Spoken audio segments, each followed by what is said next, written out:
25일자 말씀입니다. 누가복음 23장 26절부터 32절까지 한 절씩 교도하겠습니다. 저부터 읽겠습니다. 그들이 예수를 끌고 갈 때 시몬이라는 구레네 사람이 시골에서 오는 것을 붙들어 그에게 십자가를 지워 예수를 따르게 하더라. 또 백성과 및 그를 위하여 가슴을 치며 슬피 우는 여자의 큰 무리가 따라오는지라.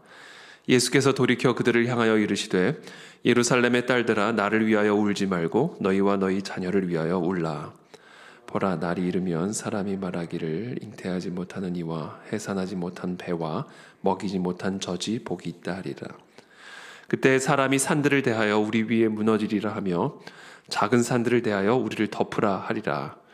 푸른 나무에도 이같이 하거든 마른 나무에는 어떻게 되리요 하시니라. 함께 읽습니다. 또 다른 두 행악자도 사형을 받게 되어 예수와 함께 끌려가니라. 아멘. 네, 그들이 예수를 끌고 갈 때 이제 예수님께서 이제 십자가를 지시고 골고다 언덕으로 향해 나아가는 그 가운데에 시몬이라는 구레네 사람이 시골에서 오는 것을 붙들어 그에게 십자가를 지워 예수를 따르게 하더라. 시몬이라는 구레네 사람에게 십자가를 지고 예수를 따르도록 그렇게 이제 로마의 군사가 명령을 하는 것이죠.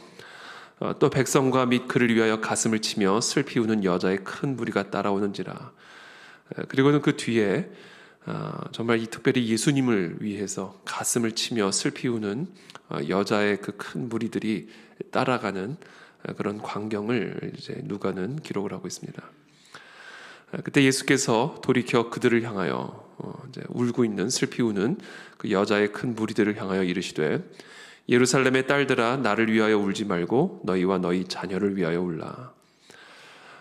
예수님을 위해서 울지 말라. 예수님의 이 슬픈 또 비참해 보이는 이 사형장으로 끌려가시는 예수님의 이 상황 때문에 울지 말고 너희와 너희 자녀들을 위해서 울어라. 이렇게 어떻게 보면 좀 납득이 안 되는 언뜻 선뜻 이해가 되지 않는 그런 말씀을 하십니다. 우리가 이 성경에서 선뜻 직관적으로 이해되지 않는 예수님의 말씀은요, 뭔가를 예표하는 말씀일 경우들이 많이 있습니다. 지금 당장 현실 속에서 직관적으로 이해되지 않는 이유는 그것이 앞으로 일어나게 될, 어떻게 보면 미래에 일어나게 될 예표적인 메시지 또는 예언적인 메시지를 담고 있는 경우들이 많이 있죠. 오늘의 본문도 말씀 마찬가지입니다. 선뜻 이해가 되지 않죠. 예수님을 위해서 우는 것에 대해서 나를 위해서 울지 말고 너희와 너희 자녀를 위해서 울라. 이 안에 분명한 어떤 예표적인 메시지가 담겨져 있는 것입니다. 29절에 보라, 날이 이르면 사람이 말하기를 잉태하지 못하는 이와 해산하지 못한 배와 먹이지 못한 젖이 복이 있다 하리라. 우리가 잉태하지 못하는 것을 복이라 생각하지 않죠. 아이를 낳지 못하는 것을 우리는 복이라 말하기는 어렵습니다. 그러나 오늘 예수님은 그것이 복이 있다, 아이를 낳지 못한 것이 오히려 복이 있다 생각할 날이 올 것이다. 이것은 큰 재앙을 예수님께서 어떻게 보면 예언하실 때 항상 말씀하시는 방식입니다. 그때 사람이 산들을 대하여 우리 위에 무너지라 하며 작은 산들을 대하여 우리를 덮으라 하리라. 그때는 차라리 산들을 향하여 외칠 거라는 거예요. 저 산들이 무너져서 우리를 덮어주기를, 저 작은 산들이 우리를 덮어주기를 바랄 만큼 일어나는 일들이 너무너무나 무섭고 고통스럽고 두려운 일이 일어나게 될 것임을 이야기하는 것이죠. 어떻게 산들이 무너져서 우리를 덮기를 바라겠어요? 어떻게 잉태하지 못하여 해산하지 못하기를 바라겠습니까? 그러나 차라리 그것을 바라게 될 날이 올 것이다. 이것은 장차 어마어마한 진노와 심판의 날이 올 것을 예수님이 예언하고 있는 것이죠. 그러니까 지금 예수님께서 나를 위해서 울지 말고 너희와 너희 자녀를 위해서 울라는 말씀은 장차 오게 될 하나님의 심판과 진노의 날을 어떻게 보면 예언하고 계시는 그런 말씀이라고 우리가 묵상을 할 수가 있습니다. 31절에 푸른 나무에도 이같이 하거든 마른 나무에는 어떻게 되리요 하시니라. 이 말씀은 상당히 비유적인 말씀이라 우리가 정확한 이 의미를 딱 이거다라고 말하기는 어렵습니다만 두 종류의 시대를 의미한다라고는 분명히 말할 수가 있죠. 푸른 나무가 있는 시대와 마른 나무가 있는 시대. 푸른 나무에도 이와 같은 일이 일어날 거거든. 하물며 마른 나무의 시대에 일어나게 될 일은 어떻게 되리요? 이 푸른 나무에 일어나게 될 재앙은 우리가 이렇게 묵상을 할 수가 있습니다. 이 마지막 때에 예수님께서 징조로, 최후의 심판의 날에 대한 징조로 말씀하신 그런 재앙들을 의미한다라고 우리가 묵상을 할 수가 있고요. 이 마른 나무의 시대는 정말 이 최후의 심판의 날, 예수님의 재림과 함께 이 땅에 임하게 될 하나님의 최후의 진노의 날을 우리가 의미한다라고 묵상을 할 수가 있습니다. 그래서 오늘 예수님께서는 이 말세와 그리고 이 말세 끝에 오게 될 하나님의 최후의 심판의 날, 예수 그리스도의 재림의 때에 임하게 될 그 최후의 심판의 날을 예언하면서 십자가를 지고 가는 나를 바라보며 슬피 울지 말고 너희와 너희 자녀, 이 말세의 때와 말세의 끝에 그리스도의 재림과 함께 오게 될 최후의 심판의 날 때문에 우는 것이 합당하다라고 예수님은 지금 이 여인들에게 말씀을 하고 계시는 겁니다.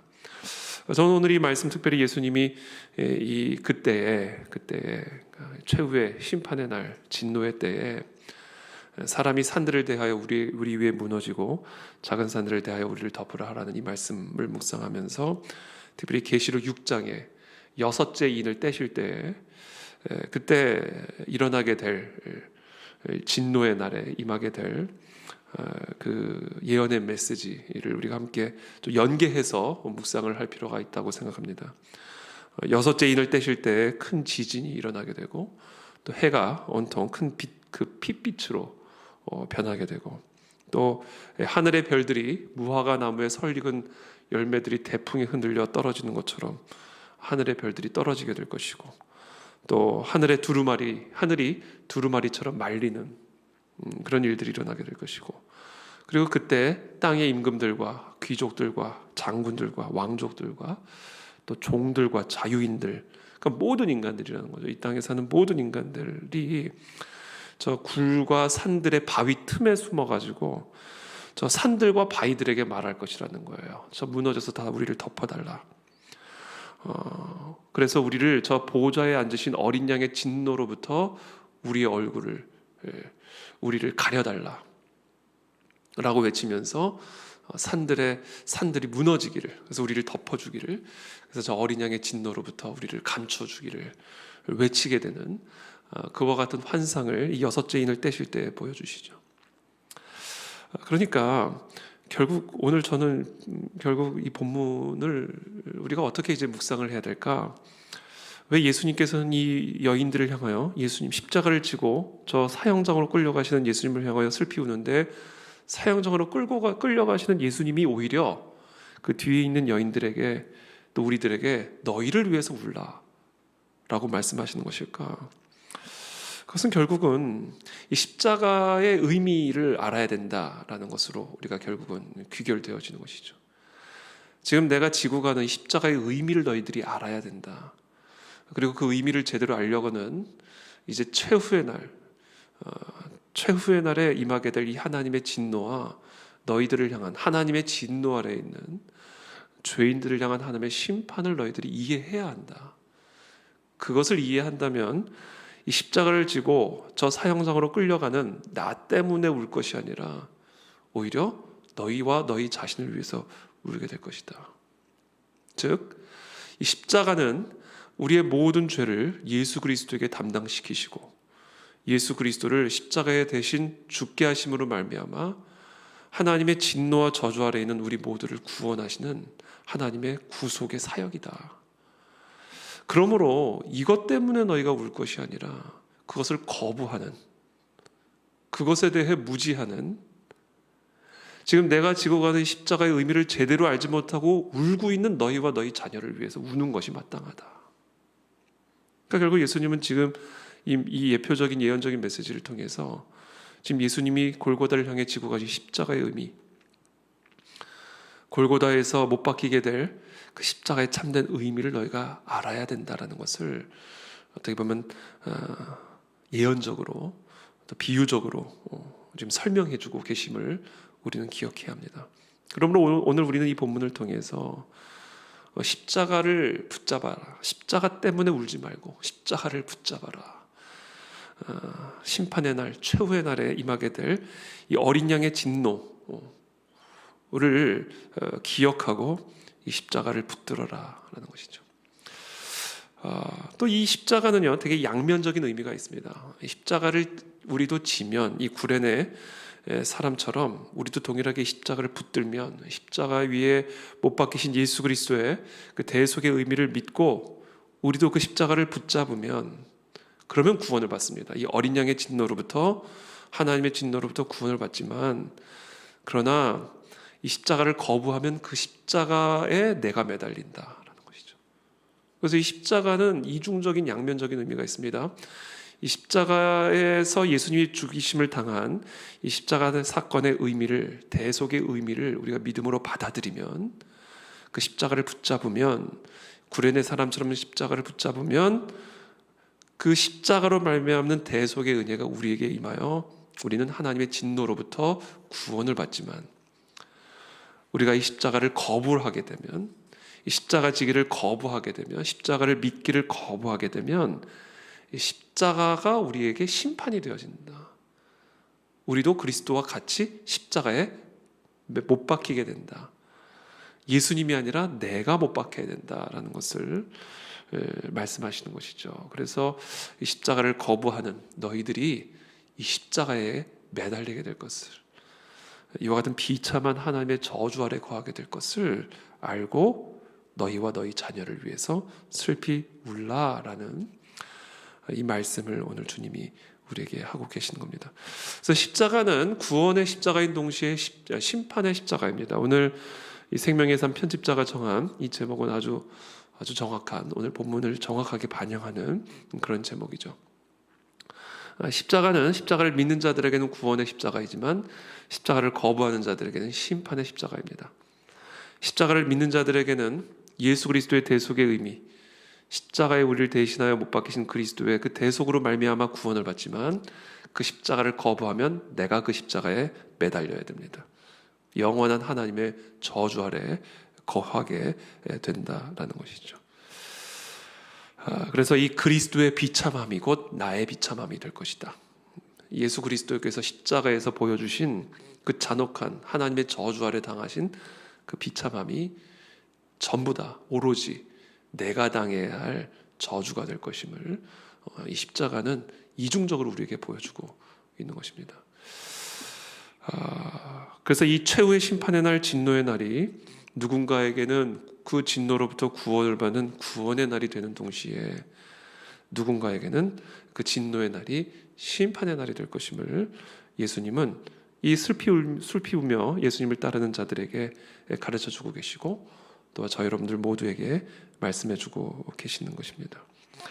그것을 아주 상징적으로 32절에 예수님 좌우편에 함께 못 박힌 이 강도들이 상징적으로도 우리에게 예표해주고 있는 것이죠. 또 다른 두 행악자도 사형을 받게 되어 예수와 함께 끌려가니라. 사형을 받게 되죠. 예수님과 함께 두 사람이 사형을 받게 되죠. 그러니까 이것이 이제 예수 그리스도의 대속의 은혜를 받아들이지 않을 때 예수님의 양쪽에서 함께 사형을 받게 될 인간들의 운명을 우리들에게 예표해주고 있는 것입니다. 그런데 그 와중에서라도 바로 우리를 위해서 십자가에 못 박히신 예수 그리스도의 대속의 의미를 받아들인 한 강도, 한 사형수는 그 예수 그리스도를 믿음으로 말미암아 구원을 받게 되고 영원한 낙원에 들어가게 되는 영생을, 그 진노로부터 구원을 받게 되는 그런 은혜를 경험하게 되는 것이죠.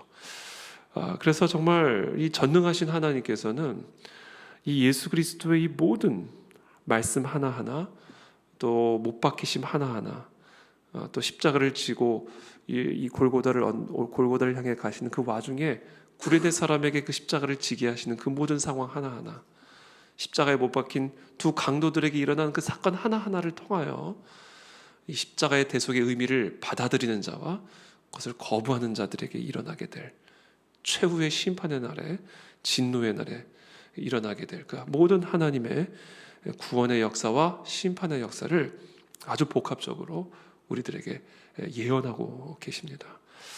이런 모든 말씀들이 결국 우리들에겐 더 강력한 확증, 십자가 사건 안에 담겨져 있는 하나님의 대속의 은혜에 대한 그 의미에 대한 확증을 우리들에게 더 강력하게 불어넣어 주고 있는 것이죠.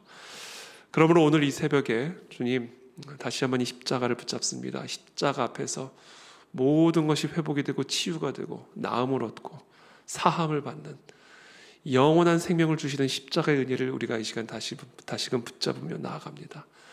오늘 이 십자가 앞으로 나아갈 때, 이 십자가의 대속의 은혜를 붙잡을 때 우리의 삶을 향한 모든 하나님의 진노와 저주들은 떠나가게 도와주옵시고, 모든 질병들이 나음을 얻고 귀신의 결박들은 떠나가며 절망이 소망으로, 눈물은 기쁨으로 변화되어지는 이 생명의 역사를 십자가 앞에서 경험하는 우리 모두가 되게 도와주옵시고, 하나님 다른 것 때문에 울지 말고 십자가를 거부하고 있는 일 때문에 우는 우리들이 되게 도와주시옵소서. 특별히 우리 사랑하는 가족들, 우리의 이웃들이 이 십자가를 의지하고 십자가를 믿음으로 말미암아 하나님의 진노로부터 건져냄을 받는 부흥의 역사가 우리 가운데 일어나게 하여 주시옵소서. 함께 기도하며 나아가도록 하겠습니다.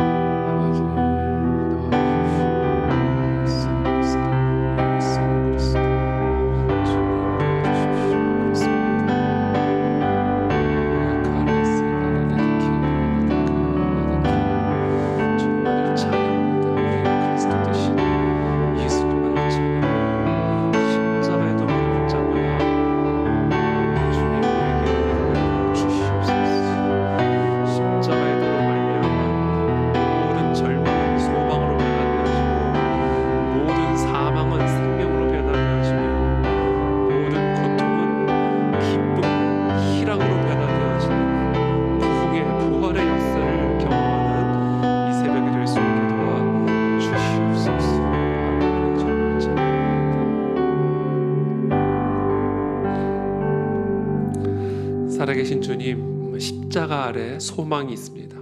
십자가 아래 생명이 있고 십자가 아래 능력이 있습니다.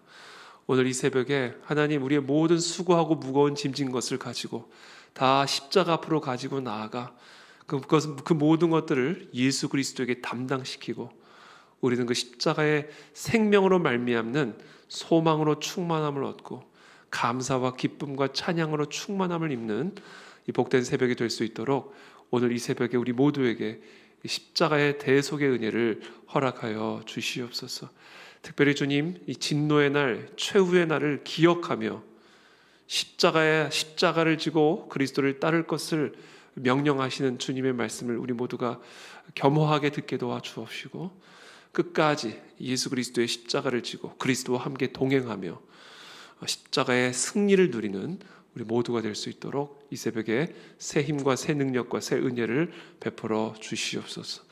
특별히 아직 이 십자가의 도를 거부하고 있는 많은 영혼들을 향한 그 하나님의 마음을 품고 이 십자가의 도를 전하는 우리 모두가 될 수 있도록, 그 안에 진리교회가 될 수 있도록, 그래서 영혼들을 구원하는 그런 하나님의 사명을 감당하는 우리 그 안에 진리교회가 될 수 있도록 은혜를 베풀어 주시옵소서. 예수 그리스도의 이름으로 기도하옵나이다. 아멘.